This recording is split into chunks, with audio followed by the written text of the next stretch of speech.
오늘 설교는 우리 교회에서는 처음 하는 설교입니다.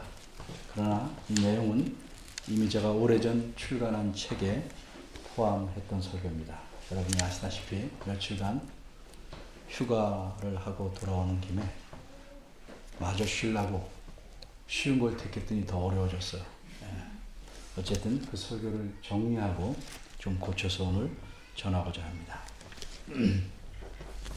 오늘 본문인 창세기 39장에는 참으로 억울한 사람의 이야기가 실려 있습니다. 이 세상의 역사에서 이만큼 억울한 사람이 있을까 할 정도로 지독하게 억울한 사람의 이야기입니다. 요새 말로 표현하자면 이 사람은 노예로 살다가 죄인이 되어서 꽃다운 청춘의 세월을 감옥에서 다 보내다시피 한 젊은입니다. 조상 대대로 노예였기에 어쩔 수 없이 노예로 살아간다면 억울하다는 느낌이 혹시 덜 들지는 모르겠지만 이 젊은이는 귀공자같이 지내다가 노예가 되었습니다. 그것도 자기 형제들의 손에 팔려서 노예가 되었습니다. 게다가 누명을 쓰고 죄인이 되어 한 번 들어가면 다시 나올 수 없는 깊은 감옥에 갇히게 됩니다. 이처럼 이 사람은 인간적인 시각에서 보면 말할 수 없이 억색의 재수가 없는 사람입니다. 오늘 본문 이후의 내용을 대강 아는 우리들의 입장에서 보면 이 사람은 오랫동안 옥살이를 한 후에 그 나라에서 왕 다음으로 높은 자리에 이르게 되어서 이른바 텔레비전에서 보는 것처럼 인간 승리를 하게 됩니다. 하지만 오늘 본문의 시점에서 본다면 이 젊은이는 앞날에 대한 어떤 희망이나 기대도 전혀 가질 수 없는 처지에 놓였습니다. 한낱 노예에 불과한 데다가 설상가상으로 누명을 쓰고 죄인이 되었기 때문입니다. 그런데 이 젊은이의 이야기, 게다가 거의 4,000년 전에 살았던 이 젊은이의 이야기가 도대체 우리와 어떤 연관이 있을까? 오늘 본문을 살펴보기로 하겠습니다. 1절은 이렇게 말합니다. 요셉이 이끌려 애굽에 내려가매 바로의 신하 시위대장 애굽 사람 보디발이 그를 그리로 데려간 이스마엘 사람의 손에서 그를 사니라. 이제 요셉이라는 젊은이는 돈으로 사고 파는 물건과 같은 노예의 신세가 되었습니다. 어쩌다가 이 젊은이가 이렇게 된 것일까? 얼마나 큰 잘못을 했기에 이런 운명에 처하게 되었는가? 이 사람에 대해 좀 더 알아보고 오늘 본문인 창세기 39장으로 다시 돌아오겠습니다. 먼저 창세기 37장 2절을 보겠습니다. 창세기 전체의 내용은 11개의 문단으로 크게 나눌 수 있는데 그 중에서 마지막 큰 문단, 11번째 문단의 이야기가 시작되는 것이 바로 창세기 37장 2절입니다. 이 구절은 야곱의 약전, 즉 야곱의 역사가 이러이러하니라로 시작됩니다. 그리고 이어서 요셉의 이야기가 나옵니다. 왜? 요셉은 야곱의 아들이기 때문입니다. 요셉의 이야기는 그가 17살 소년일 때부터 시작됩니다. 요셉은 어떤 사람이었을까? 창세기 37장 3절을 보면 요셉을 가리켜 야곱이 노년에 얻은 아들이라고 말합니다. 노년이란 몇 세쯤 된 것일까? 아마 5, 6세쯤 되지 않았을까? 5, 60세쯤 되지 않았을까? 그렇게 생각할 수 있겠습니다. 근데 제가 나이를 계산해 보니 야곱이 요셉을 낳을 때의 나이는 우리 예상을 뒤엎습니다. 야곱은 자기 형의 복을 가로채서 생명이 위험하게 되자 외삼촌에 있는 하란으로 도망가는데 그때 그는 미혼자입니다. 이때 나이가 적게 잡아도 학자들의 계산으로는 77세입니다. 그는 외삼촌 댁에서 7년 동안 정말 죽을 힘을 다해 일을 하고 그 대가로 자신이 원하던 여인을 아내로 얻습니다. 하지만 그는 외삼촌에게 속아서 또 7년을 일합니다. 그러니까 혼인하고 7년 동안 하란에 있는 14년 동안 11명의 아들을 낳습니다. 그러니까 84세에 결혼해서 91세쯤 요셉을 낳은 셈입니다. 그런데 창세기 30장 2절에 요셉이 17세라고 기록되어 있으니 이때 아버지 야곱의 나이는 108세쯤 됩니다. 야곱은 요셉을 특별히 사랑했습니다. 자기가 특별히 사랑하는 아내의 아들이었기 때문입니다. 그래서 요셉에게만 채색옷, 우리말식으로 말하면 색동옷을 지어 입혔습니다. 요셉이 이런 까닭에 형들의 눈에 미운 털이 되었습니다. 이렇게 아버지의 편애가 십수년간 심하게 계속된 결과 형들은 요셉을 매우 미워하게 됩니다. 창세기 37장 4절에 보면 그 형들이 아비가 형제들보다 그를 더 사랑함을 보고 그를 미워하여 그에게 언사가 불평하였더라, 이렇게 기록합니다. 다른 형제들의 미움을 받는다는 것은 참 견디기 힘든 일인데 설상가상으로 요셉 자신이 미움 받을 만한 짓을 저지릅니다. 요셉은 꿈을 꾸면 말을 해야 하는 버릇이 있는 것 같습니다. 꿈을 꾸고 형들에게 이야기합니다. 그 결과는 어땠습니까? 5절은 이렇게 말합니다. 요셉이 꿈을 꾸고 자기 형들에게 고함해 그들이 그를 더욱 미워하였다. 불난 집에 부채들을 하듯 형들의 미움을 더욱 키워놓은 그 꿈의 내용은 무엇이었을까? 6절부터 설명이 나옵니다. 37장 6절입니다. 첫째 꿈은 이렇습니다. 곡식단을 형제들이 묶고 있었는데 요셉이 묶은 곡식단에 형제들이 묶은 곡식단들이 절을 하는 일이 벌어졌답니다. 아무리 꿈 얘기라도 이런 얘기를 듣는 형은 당연히 기분이 나쁘지요. 그래서 형들이 비아냥됩니다. 내가 참으로 우리의 왕이 되겠느냐. 8절입니다. 이 당시에도 꿈을 꾸면 나름대로 해석하는 방식이 있었던 것 같습니다. 우리가 꿈에서 돼지를 보면 그것이 좋다고 생각하는 경우가 있듯이 그들은 자기들의 곡식단이 요셉의 곡식단을 둘러서서 절을 한 것을 어떻게 이해했는가? 요셉이 왕이 되는 것으로 이해했습니다.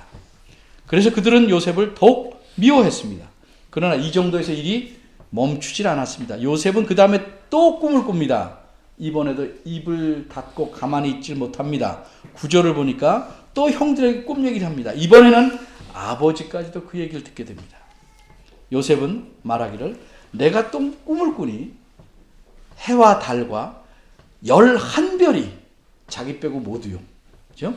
내게 절하더이다.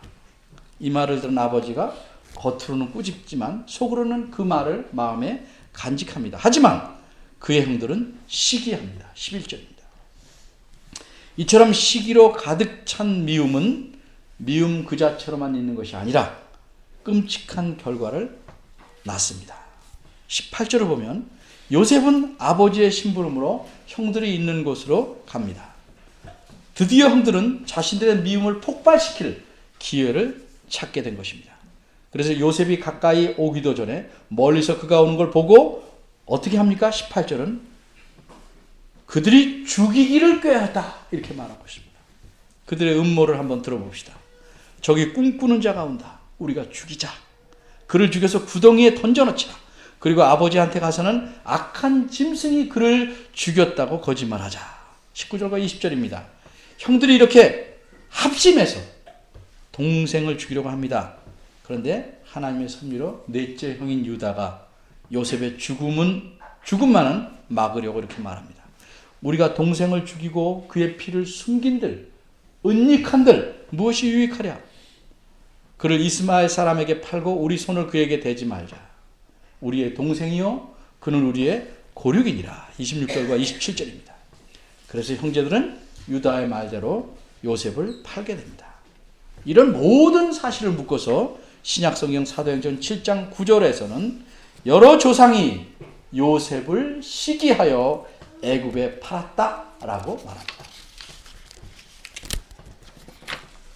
이 시점에서 요셉의 형편을 살펴봅시다.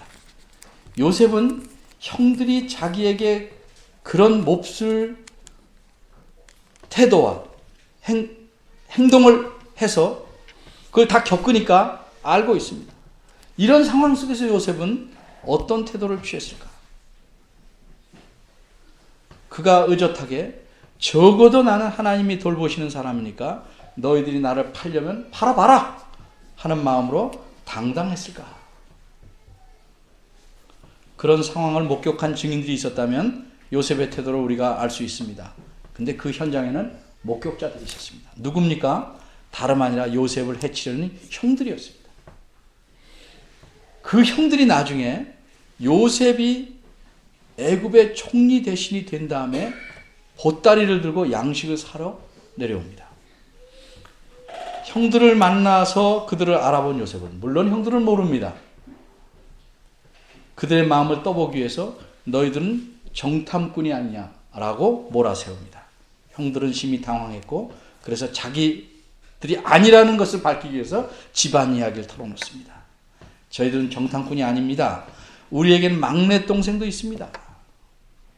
그러자 요셉의 동생입니다.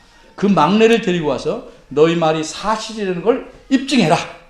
그러지 않으면 너희들은 정탐꾼임이 분명하다. 이렇게 말합니다. 막다른 골목에 몰리자 형들이 무엇이라고 합니까? 그들이 서로 말하네. 우리가 아우의 일로, 요셉의 일을 말하는 겁니다. 범죄하였도다. 그가 우리에게 애걸할 때 그 마음의 괴로움을 보고도 듣지 아니하였으므로 이 괴로움이 우리에게 임하도다. 창세기 42장 21절 말씀입니다. 이 목격자들의 말대로 요셉은 참으로 심각하고 괴롭게 죽음의 갈릴길에 서서 형들에게 살려달라고 애원했습니다. 하지만 형제들의 미움은 사람이 기본적으로 가져야 할 인간적인 정마저 끊을 만큼 무서웠습니다. 이런 경우에는 피는 물보다 진하다 하는 말이 통하지 않았습니다. 그들은 요셉을 이스마엘 상인에게 팔아서 결국 보디발에게 요셉은 넘어오게 됐습니다. 이것이 오늘 본문이 시작되는 1절의 내용입니다. 세상에 이렇게 억울한 일이 있을 수 있습니까? 그런데 오늘 본문 39장 2절을 보면 정말 이상한, 그러나 매우 흥미로운 표현이 나타납니다. 2절은 요셉이 형통한 자가 되어 이렇게 표현하고 있습니다. 이 말은 원문을 그대로 직역하면 그는 형통한 자이었다라는 뜻입니다. 말이 됩니까? 인간적으로 말해서 노예로 팔리고 노예로 살아가는 것이 과연 형통이라고 말할 수 있겠습니까? 이거는 정말 불통 중에 가장 불행한 불통입니다. 일마다 꼬여서 노예의 신세가 되었는데 어떻게 그런 사람을 가리켜 성경에서는 형통한 자라고 말할 수 있을까? 그런데 하나님 말씀인 성경에서 그렇다고 말씀하는데 우리가 안 그렇다 이렇게 우길 수는 없죠.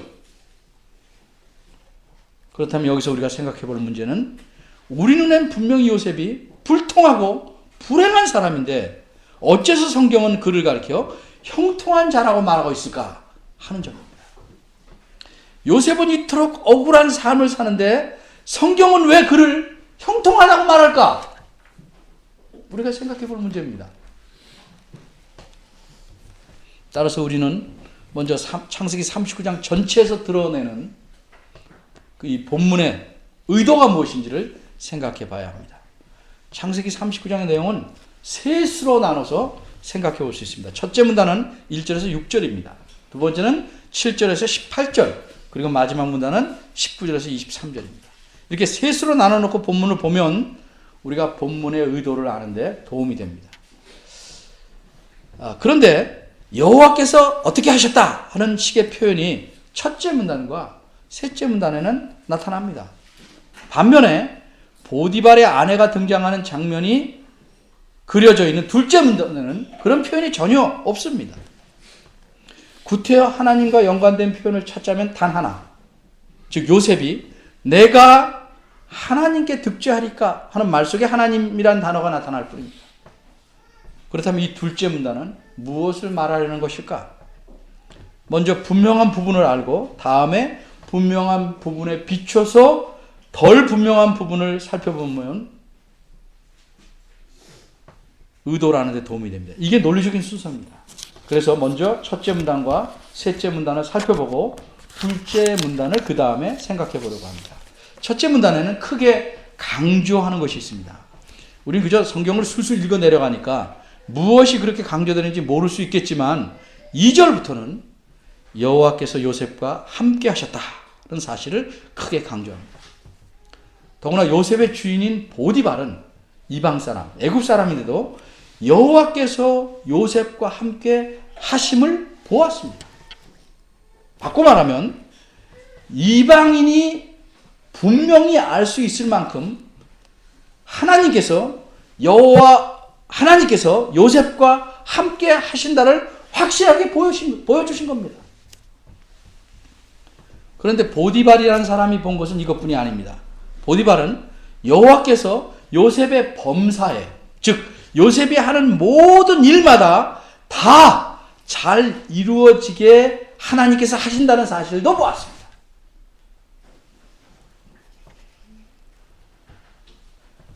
이처럼 놀라운 하나님의 일을 보고 보디발은 요셉을 자기 사환으로, 노예가 아닌 사환으로 삼았습니다.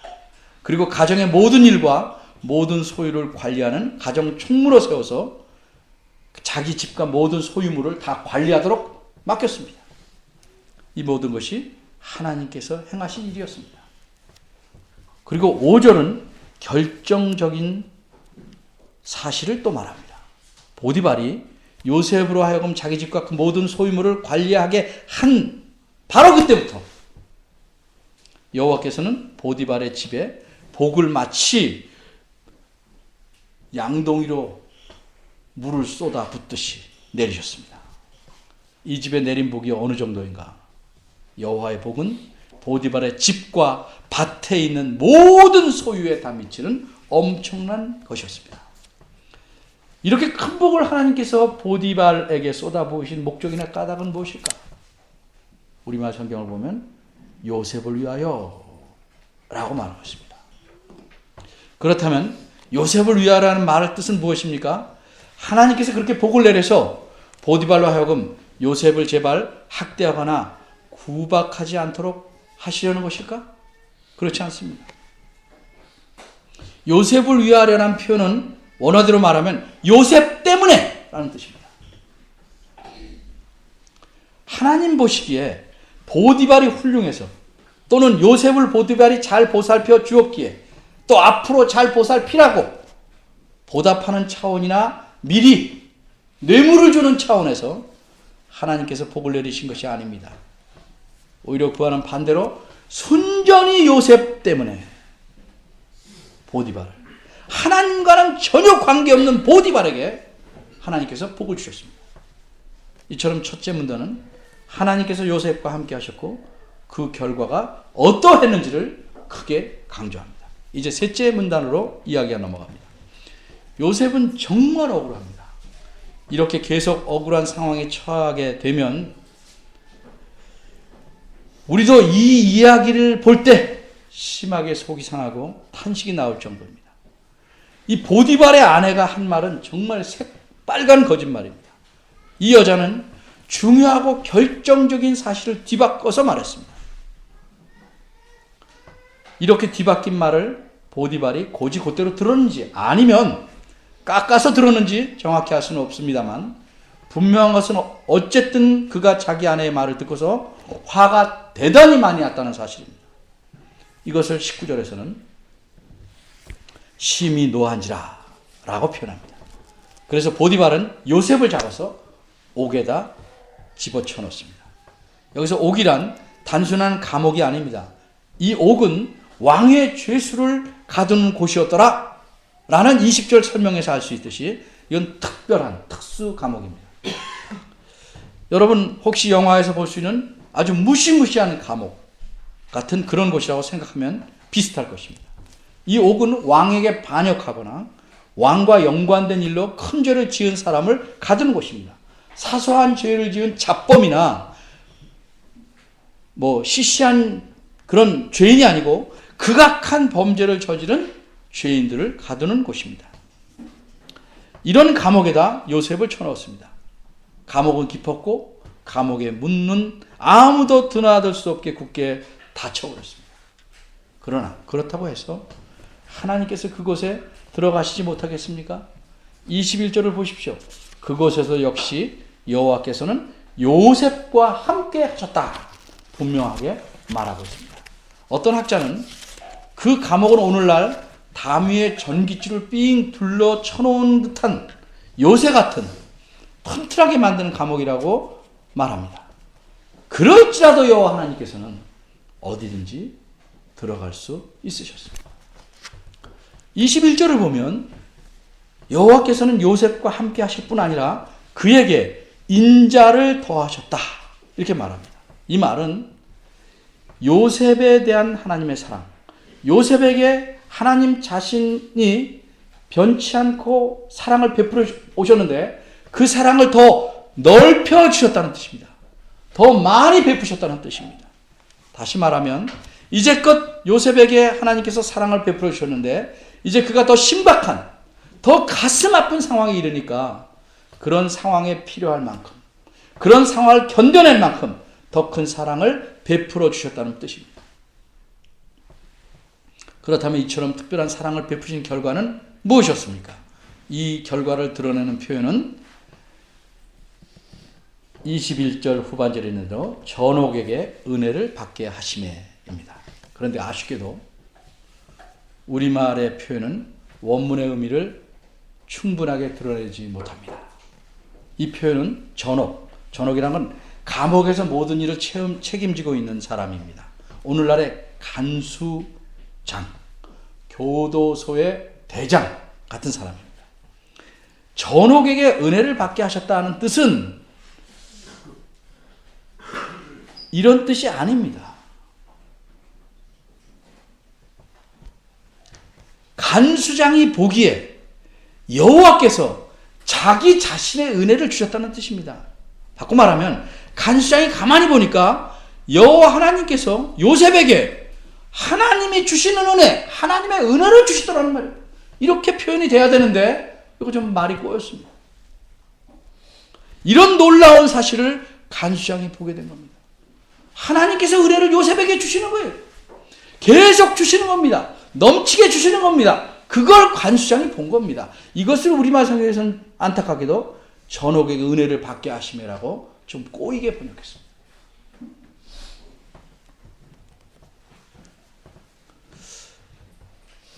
어떻게 간수장이 볼 수 있을까? 성경이 설명하고 있지는 않지만 분명히 표현하고 있는 사실은 하나님께서 요셉과 함께 하시고 그에게 복 주시고 그를 형통한 사람 되게 하시는 것을 시위대장 보디발이 볼 수 있었던 것처럼 이번에도 간수장이 보도록 하십니다.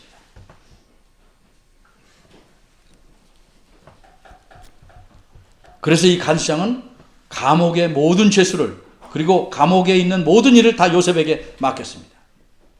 간수장이 이처럼 모든 것을 요셉에게 위임한 것은 간수장이나 요셉이 지혜롭고 합리적이었기 때문이라고 성경은 말하지 않습니다. 성경은 분명하게 뭐라고 말씀합니까? 이는 그 까닭은 여호와께서 요셉과 함께 하심이라고 23절에서 분명하게 말합니다. 바꿔 말하면 여호와께서 요셉과 함께 하셔서 그가 하는 모든 일을 형통하게 하셨기 때문입니다. 이제까지 살펴본 바대로 첫째 문단과 셋째 문단은 무엇을 강조합니까? 여호와 하나님께서 하신 일을 강조합니다. 여호와께서 요셉과 함께 하셔서 모든 것을 형통케 하시고 어떤 상황에서든지 능히 견디고 남을 만큼 은혜를 충분히 주시고 변치 않는 사랑을 베풀어 주셨다는 사실을 계속 강조합니다. 이래서 첫째 문단과 셋째 문단은 닮은 꼴인 셈입니다. 첫째 문단에서 보디발이 셋째 문단에서는 간수장으로 대체된 것일 뿐, 이 두 문단에서 여호와 하나님께서 하신 일을 계속 똑같이 강조합니다. 물론 엄밀히 말하면 셋째 문단에서는 여호와께서 하신 일이 훨씬 더 강하게 부각됩니다. 왜? 요셉이 처한 상황이 그만큼 더 힘드니까. 그렇다면 둘째 문단은 어떻게 이해해야 될까?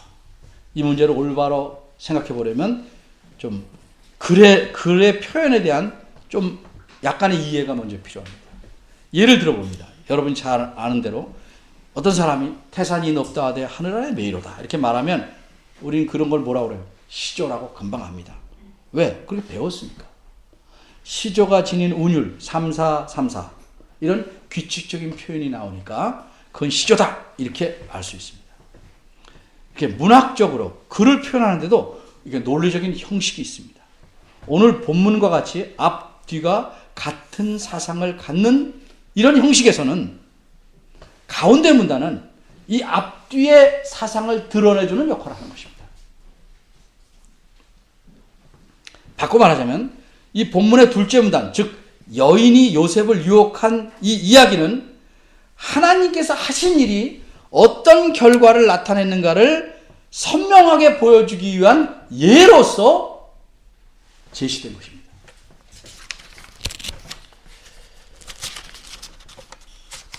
또 다른 예를 하나 들어보겠습니다. 어린이들을 위해서 어떤 사람이 내가 힘이 세다라고 말합니다. 근데 아무것도 보여주지 않아요. 말만 그래, 말만. 그런데 그렇게 말한 것을 그치지 않고 자기가 힘이 세다는 걸 알려주기 위해서 잡을 수 있을지 모르지만 피아노를 한 손으로 번쩍 들어올렸다. 그러면 와, 힘이 저렇게 세네. 보는 사람은 다 안다 말이죠. 오늘 본문 둘째 문단의 이야기를 통해서 여호와 하나님께서 요셉과 함께 하시고 그를 형통케 하시는 그 일이 얼마나 강한 것인가를 보여주는 겁니다. 여호와께서 요셉과 함께 하시는 것이 요셉의 환경뿐만 아니라 요셉 자신을 어떻게 바꿔놨는지를 분명하게 보여주는 부분입니다. 따라서 우리는 이 39장의 본문의 흐름을 이렇게 설명할 수 있습니다. 첫째와 셋째 문단은 여호와께서 요셉과 함께 하시고 그에게 필요한 은혜를 넉넉히 베푸셨다는 사실, 이러한 요셉 때문에 주변의 모든 사람들도 여호와의 복을 받을 수 있었다는 사실을 말합니다. 그리고 둘째 문단은 여호와께서 함께 하셔서 요셉의 인품이 얼마나 변화되었는가, 이러한 여호와께서 함께 하시는 이러한 일이 요셉에게 직접적으로 어떤 결과를 미쳤는가를 잘 드러내주고 있는 것입니다. 요셉은 어떤 사람이었습니까? 앞에서 말씀드린 대로 살려달라고 형들에게 애걸복걸하던 평범한 사람이었습니다.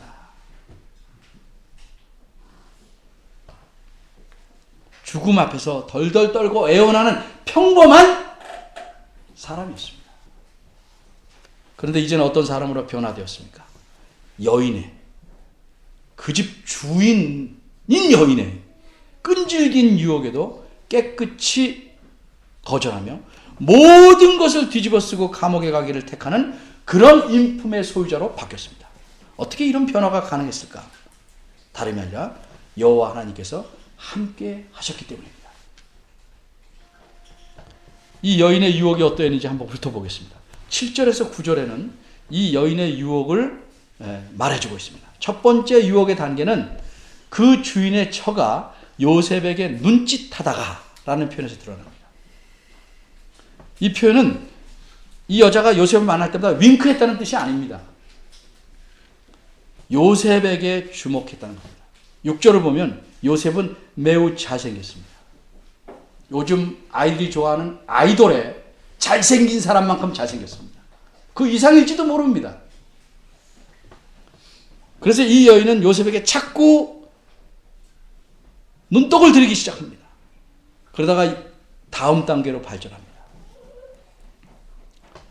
동침하기를 청하는 직접적이고 저돌적인 단계로 유혹합니다. 이 표현을 그대로 직역하면 나와 자자, 나와 종침하자입니다. 이런 유혹을 받자 요셉은 어떤 태도를 취합니까? 거절합니다. 거절할 뿐 아니라 그렇게 해서는 안 되는 이유를 충분히 설명합니다. 나의 주인이 집안의 모든 소유를 간섭지 아니하고 다 내 손에 맡겼으니 이 집에는 나보다 큰 이가 없으며 주인이 아무것도 내게 금하지 아니하였어도 금한 것은 당신뿐인 당신은 자기 아내이니라. 이 설명 안에 내가 누구고 주인과는 어떠고 당신은 누구라는 내용이 다 담겨 있습니다. 그리고 이어서 요셉은 9절에서 내가 어찌 큰 악을 행하여 내 주인을 배반하겠습니까? 라고 말하지 않고 하나님께 득죄하리까? 라고 말합니다. 이런 표현만 가지고 우리는 어렵지 않게 요셉이 그 주인인 보디발의 집에서 그런 중요한 위치를 얻게 된 것은 궁극적으로 하나님께서 하신 일임을 요셉 스스로가 잘 알고 있다는 사실이 확인됩니다. 이방인인 보디발이 여호와께서 요셉과 함께 하심을 보았는데 하물며 본인인 요셉은 하나님께서 자신과 함께 하심을 얼마나 확실하게 알 수 있었겠습니까? 당연하죠. 그러기에 그는 말하기를 내가 어찌 하나님께 득죄하리까 이렇게 말합니다. 요셉이 이렇게 나오자 여인은 애가 탔습니다. 요셉이 호락호락하지 않습니다. 그래서 작전을 바꿉니다. 세 번째 단계입니다. 이건 여자로서 애원하는 것입니다. 그것도 하루만 애원하지 않았습니다. 모든 자존심을 버리고 10절을 보니까 날마다 그렇게 했습니다. 날마다. 며칠을 그리 했는지는 알 수 없지만 요셉은 그 애원에 대해서도 추워도 동정이나 연민을 보이지 않았습니다. 요셉의 태도는 이러했습니다. 듣지 아니하여 동침하지 아니할 뿐더러 함께 있지도 아니하니라. 이 표현의 원문을 보면 그 의미는 이렇습니다. 그 부인은 나와 같이 자자. 그것이 싫다면 나와 같이 좀 있기라도 해보자. 이렇게 애원합니다. 그러나 요셉은 그 여인이 애원함에 제안한 두 가지를 다 거절합니다.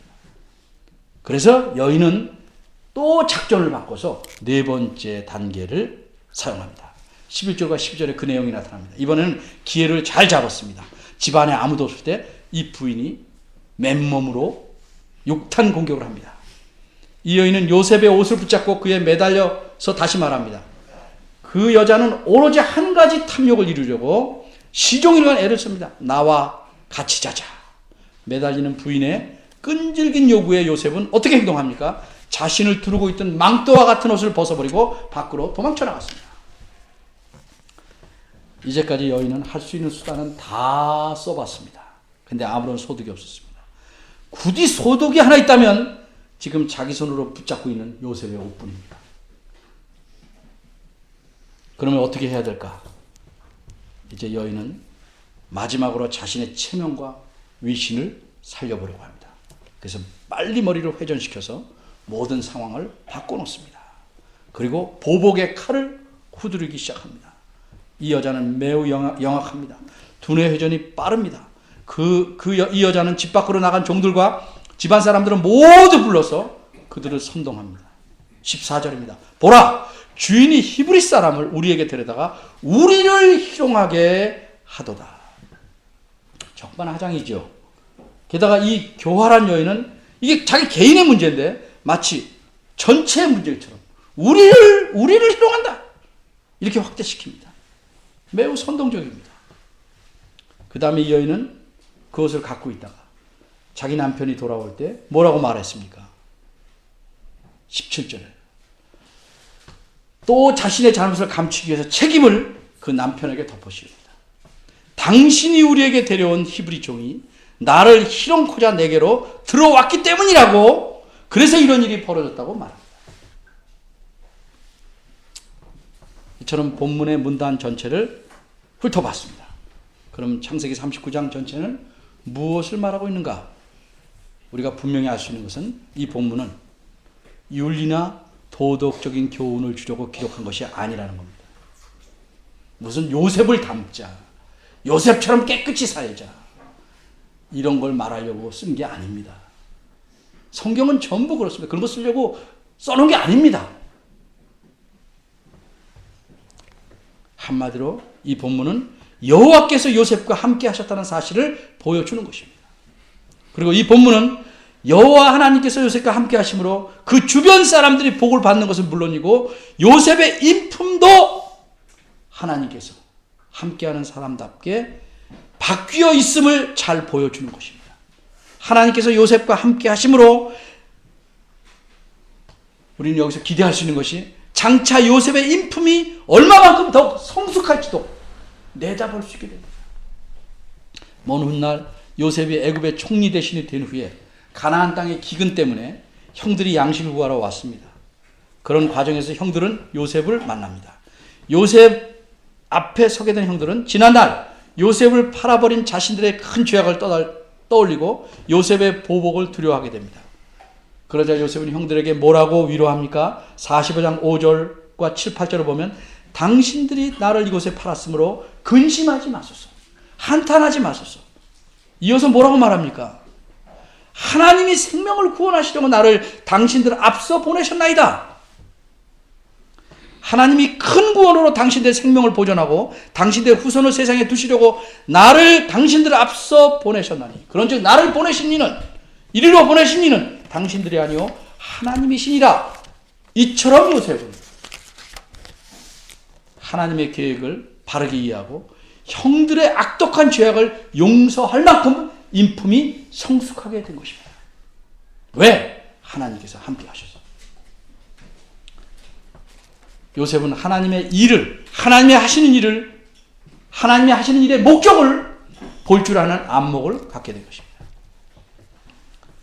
여러분, 저 앞으로 가서 요셉의 형들이 37장 19절 20절을 보면 요셉을 죽이려 음모를 꾸미면서 뭐라고 말했는지 아십니까?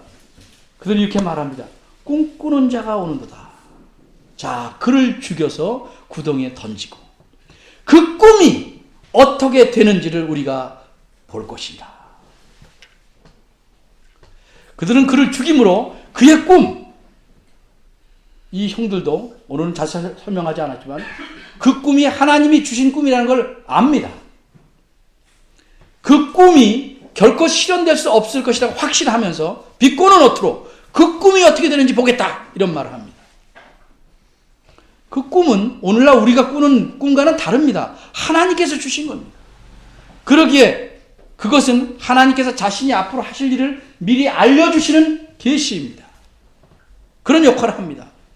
따라서 이들이 요셉의 꿈이 어떻게 되나 보자 하고 요셉을 죽이려고 시도하고 결국은 죽일 수 없어서 팔아버렸지만 그러면서 그 꿈이 어떻게 되느냐 이렇게 빛과 말았다고 할지라도 이들 머릿속에는 하나님께서 자신이 미리 보여주신 대로 모든 일을 이루어 가신다는 사실과 그렇게 이루시는 능력을 믿지 못하고 의심한 셈이 된 것입니다. 하나님은 요셉에게 꿈을 통해서 전달한 자신이 하실 일의 내용을 어떻게 이루어 가실 것인가? 한마디로 하나님은 많은 생명을 구하시는 방법으로 어떤 의미에서 그 가족 전체의 구원자로서 요셉을 세우셨습니다. 그래서 시편 105편 16에서 27절 보면 특별히 17절에는 하나님께서 한 사람을 앞서 보내셨다 이렇게 말합니다. 하나님께서 요셉과 함께 하신 까닭에 요셉은 인품이 성숙했을 뿐만 아니라 감옥에서조차 참으로 하나님의 은혜를 만끽하고 살 수 있었습니다. 이 말을 듣고 혹시 어떤 사람은 간수장이 모든 것을 다 맡기고 잘 대해줬을 테니 요셉이 편하게 지냈을 것이다 라고 오해할 수 있습니다. 그런데 시편 105편 17절을 보면 그 발이 착고에 쇠사슬에 상했으며 그 몸도 쇠사슬에 묶였도다 이렇게 말하고 있습니다. 죄수는 죄수입니다. 그도 고생을 억수로 많이 합니다. 그러나 하나님의 은혜, 하나님이 함께 하신 은혜가 그 고생을 견디게 만드는 겁니다.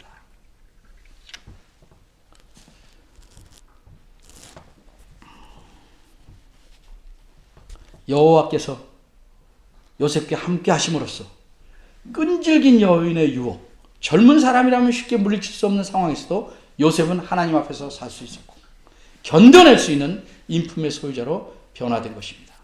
따라서 창세기 39장은 하나님의 함께 하심이 어떤 것인지 또 하나님의 함께 하신 사실을 철두철미 강조하고 있습니다. 여호와께서 요셉과 함께 하셨는데 어떠한 역경 속에서도 함께 하셨다 하는 사실, 여호와께서 하신 일을 강조하고 있는 것이 창세기 39장입니다. 지금까지 여러분들은 이 본문에 대한 설명을 드렸습니다. 근데 이건 어디까지나 요셉의 이야기가 아닌가? 우리하고 무슨 상관이 있을까? 라고 생각이 들 수 있습니다. 요셉에게 그렇게 했다는 옛날의 이야기지 우리하고는 아무런 연관이 없어 보입니다. 그런데 정말 그럴까요? 그렇다면 이게 성경에 들어와 있을 리도 없고 우리가 이거를 들을 필요도 없습니다. 이 점에 대해서 좀 더 생각해 보겠습니다. 본문은 하나님께서 요셉과 함께 하셨다고 강조합니다. 그런데 도대체 어떤 이유로 하나님께서는 요셉과 함께 하시는 것일까? 요셉이 그렇게 훌륭하게 살았으니까 함께 하셨지 성경은 그렇게 말하지 않습니다. 함께 하셔서 나타난 결과입니다. 요셉이 하나님께서 함께 하실 만한 어떤 업적이나 공로나 기뻐할 만한 일을 행하거나 하나님의 관심을 끌 만한 무슨 훌륭한 일을 했습니까? 성경은 그런 종류의 일을 하나도 말하고 있지 않습니다. 그러면 어떤 이유로 하나님은 요셉과 함께 했는가? 그 이유는 하나님 자신이 하신 약속에서 찾는 것입니다. 창세기 17장 7절을 보면 하나님께서는 아브라함에게 약속합니다. 내가 내 언약을 너와 내 대대 후손 사이에 세워서 영원한 언약을 삼고 너와 내 후손의 하나님이 되겠다. 너와 내 후손의 하나님이 되겠다? 무슨 뜻일까? 그 사람들이 그 의미를 충분히 배우는 데는 많은 시간이 걸렸습니다. 아브라함도 그랬고 그 다음 사람도 그렇습니다. 그들은 누구누구의 하나님 된다는 말씀의 의미가 무엇인지를 자신들이 삶 속에서 겪는, 일어나는 사건들을 통해서 배웠기 때문입니다. 우리처럼 교회에서 이렇게 교육을 받아서 배우는 것이 아니고 자신과 주변에서 일어나는 사건들과 삶의 모든 과정을 통해서 하나님이 나의 하나님 된다는 걸 배워가는 겁니다. 우리도 비슷합니다. 하나님 말씀을 잘 모르면 여러분이 삶의 여러 가지 일들을 통해서 배우게 됩니다. 그렇게 배우는 사람은 고통과 고난이 많이 오게 될 수밖에 없어요.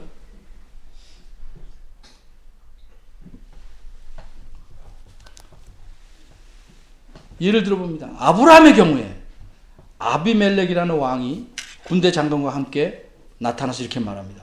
내가 무슨 일을 하든지 하나님이 너와 함께 하시다.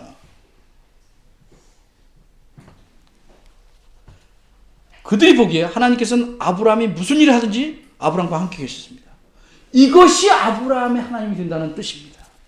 무슨 일을 하든지 함께 하시는 것, 이것이 하나님 된다는 기본적인 의미입니다.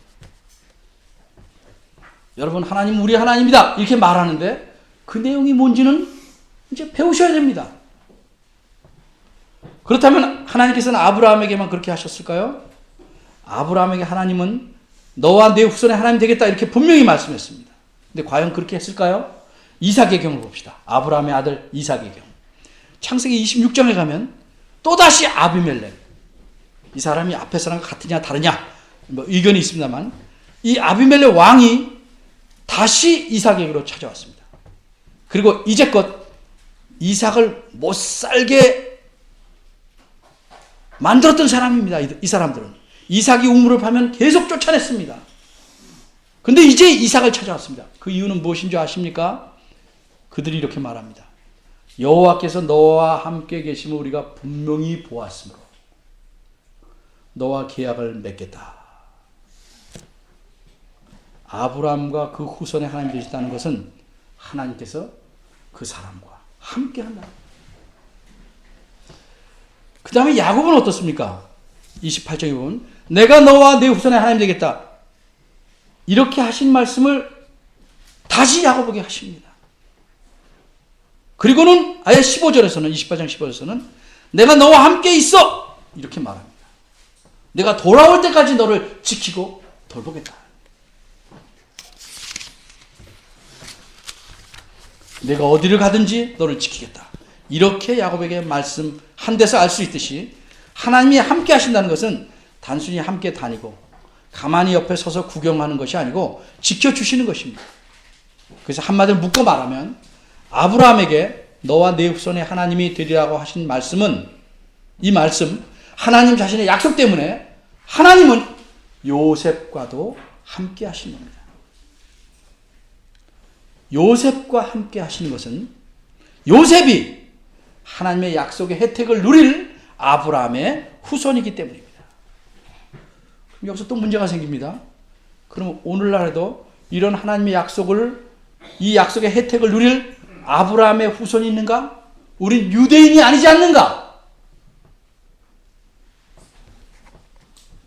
이에 대해서 사도 바울은 갈라디아 3장 28절 29절에서 아주 분명하게 대답합니다. 갈라디아 사람들은 자신들이 예수님을 믿지만 아브라함의 후손임을 믿지 못했습니다. 그래서 바울은 그들에게 뭐라고 말하는지 아십니까? 어리석도다 이렇게 말합니다. 그리고 너희들이 어떻게 해서 아브라함의 후손인지를 길게 설명하고 그 결론으로 이렇게 말합니다. 누구든지 그리스도와 합하여 세례를 받은 자는 그리스도로 옷 입었느니라. 너희는 유대인이나 헬레인이나 종이나 자유자나 남자나 여자 없이 다 그리스도 안에서 하나이니라. 너희가 그리스도께 속한 자면 곧 아브라함의 자손이요 약속대로 유업을 이을 자니라. 하나님의 약속의 혜택을 누릴 자니라. 이렇게 말합니다. 이제 그 설명한 것을 이렇게 정리해 보겠습니다. 오늘날 아브라함의 후손은 누굽니까? 그리스도 안에 있는 자, 즉 예수님 믿는 우리들입니다. 하나님께서 요셉과 함께 하신 것은 그가 아브라함의 후손이었기 때문입니다. 그러면 이제는 하나님이 누구와 함께 하시겠습니까? 영원한 언약을 삼고 너와 내 후손의 하나님이 되라고 아브라함에게 약속하셨는데 이 영원함이 아직 안 끝났죠. 따라서 요셉과 함께 하셨던 하나님은 지금도 우리와 함께 하십니다. 이 말을 다른 표현으로 예수님이 내가 세상 끝날까지 너희와 함께 하시랴 이렇게 말씀한 겁니다. 그런데 이렇게 하나님께서 함께 하신 것을 바울은 또 다르게 독특하게 표현합니다. 고린도 교회 사람들에게 자기네들이 그리스도 안에 있으니까 자유로우니까 마음대로 해도 된다 이렇게 생각하는 사람들에게, 그리고 아주 못되고 음탕하고 말도 많고 분쟁이 많은 그 사람들에게까지 이렇게 말합니다. 너희가 하나님의 성전인 것과, 바꿔 말하자면 하나님의 성령이 너희 안에 계시는 것을 알지 못하느냐. 이로써 예수를 믿는 사람은 누구나 아브라함의 후손이고, 그러기 때문에 성령 하나님이 함께 하신 겁니다. 요셉의 이야기는 창세기 39장에서 이 초점이 요셉이 아니라 하나님이 하신 일입니다. 그러면 이런 하나님이 우리의 하나님 되심을 보게 되는 것입니다. 요셉과 함께 하셨던 하나님은 이제 우리의 하나님으로서 우리와 함께 하십니다. 그런데 여기서 한 가지 문제점이 있습니다. 형통하다는 말의 의미입니다. 우리는 일반적으로 형통하다는 말을 생각할 때 어떤 역경이나 고난이 없이 순풍에 돛단 듯이 나가는 배처럼 되는 것을 생각합니다. 하나님께 기도합니다. 만사 형통하게 해달라. 그러나 성경에서는 형통이란 말을 그렇게 생각하지 않습니다. 성경에서는 여호와께서 함께 하시는 것을 형통함이라고 말합니다. 하나님께서 함께 하심으로 하나님께서 계획하신 모든 것을 이루어가고 계시기 때문에 그렇게 말하는 것입니다. 겉보기에는 역경이나 고난이 없이 정말 순풍에 돛단 듯이 달려가는 것이 형통이라면, 그게 형통이라면 사도 바울처럼 불통한 사람은 없습니다. 참으로 엄청난 환난과 고난을 당했습니다. 죽기를 여러 번 했고 수없이 많은 핍박과 모욕과 매도받고, 그런데도 바울은 디모데후서 3장 10절에서 이렇게 말합니다. 무릇 누구든지 그리스도 예수 안에서 경건하게 살고자 하는 자는 핍박을 받으리라 이렇게 말합니다. 그리고 11절에서는 자신이 당한 모든 어려움을 이야기하고 이 모든 환난과 핍박 가운데서 나를 건지신 주님이 나를 건지셨다 강조합니다. 형통이란 건 그런 겁니다.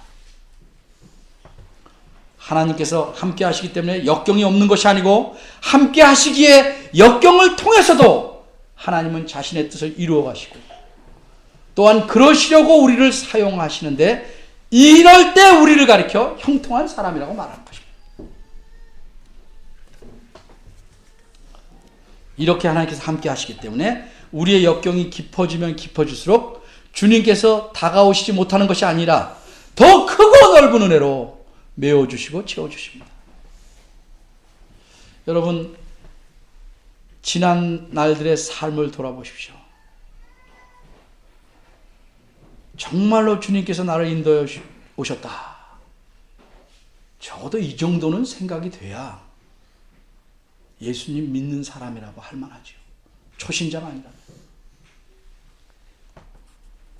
우리의 잘못 때문에 수많은 일들이 수없이 꼬여왔지만 결국은 주님의 선하신 뜻대로 주님께서 우리를 붙잡고 움직여 가시며 또 우린 그 손길을 자꾸 잊어먹지만 그래도 간간히 느끼게 하시고 견디게 하시고 붙잡아 주시는 손길을 따라오게 된 것입니다. 하나님께서는 이제껏 우리를 이끌어 오셨고 앞으로도 그렇게 하실 겁니다. 따라서 우리가 하나님의 자녀요 아브라함의 후손이므로 하나님께서 우리와 함께 하신다는 사실을 제대로 알고 감사한다면 어떻게 살아야 됩니까? 마땅히 더욱 신실한 삶을 살려고 애를 써야 합니다. 하나님께서 함께하는 자다운 삶을 살려고 몸부림을 쳐야 합니다. 근데 그렇게 하면 어떻게 될까? 우리 주위에서 칭찬이 오는 경우가 많지 않습니다. 그와는 반대로 어려움과 더 큰 고난이 올 수도 있을 것입니다. 그렇지만 그 고난, 그 역경이 하나님께서 나와 함께 하시는 은혜를 내가 더 크고 놀랍게 맛볼 기회가 되는 것입니다. 우리 모두가 크고 놀라운 하나님의 은혜를 맛보는 삶을 요셉처럼 그렇게 맛보는 삶을 살 수 있게 되길 바랍니다. 예수 그리스도께서는 자신이 버림받을 줄 아시고 이 땅에 오셨습니다. 제자들에게까지 버림을 받으셨지만 끝까지 그들을 사랑하셨습니다. 모든 사람의 모욕과 조롱을 참으셨습니다. 마침내는 하나님에게조차 버림을 받았습니다. 어찌하여 나를 버리십니까? 라고 십자가에서 외치셨습니다. 그런데 이 외침은 하나님을 원망함이 아니라 하나님의 뜻을 알지만 그 겪는 고통이 말할 수 없이 크기에 그 고통스러움을 밖으로 터뜨린 겁니다. 예수님은 하나님께서 하나님 자신의 뜻을 선하게 이끌어 가실 줄 알고 믿었습니다. 이렇게 하나님은 버림받은 자를 통해서도 자신의 뜻을 이루십니다. 이것이 하나님께서 이끌어 가시는, 만들어내시는 형통입니다. 예수 열심히 믿으면 복받고 부자 된다? 안 그렇습니다. 부자 되려면요, 나쁜 짓 많이 해야 됩니다. 탈세해야 되고, 남 등쳐야 되고, 억압해야 되고. 성경이 뭐라고 말합니까? 제가 설교했죠. 부자 되기로 애쓰지 말라.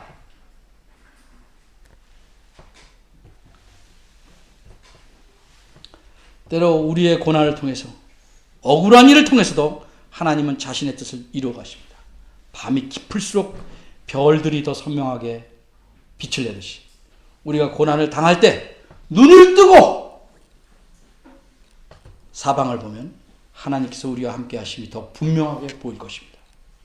사람들은 우리를 버릴지라도, 세상은 우리를 버릴지라도, 심지어 가족이 나를 버릴지라도 하나님은 결코 나를 버리시지 않고 늘 나와 함께 하십니다. 왜 그렇습니까? 예수 그리스도 때문에 우리를 아브라함의 후손으로 삼으셨기 때문입니다. 이런 사실을 여러분이 아셨으니 우리의 남은 모든 삶 속에서 어떤 고통과 아픔의 상황 속에서도 하나님과 함께 하심을 만끽하며 감사하며 하나님 앞에서 힘써 살아가는 신실한 여러분이 되기를 바랍니다. 기도하겠습니다.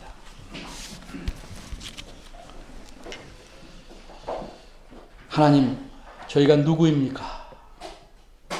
하나님 앞에 어떤 존재인지를 생각해 보았습니다. 하나님은 또 어떤 분인지를 생각해 보았습니다. 성경이 말씀하는 사실을 굳게 믿고 받아들이게 하시고 우리의 상황이 어떠하든지 하나님 앞에 늘 신실하게 살며 하나님께 감사하는 하나님의 자녀로 살 수 있도록 붙잡아 주옵소서. 주께서 함께 하시며 이끌어 가심을 믿고 예수님의 이름으로 기도합니다. 아멘.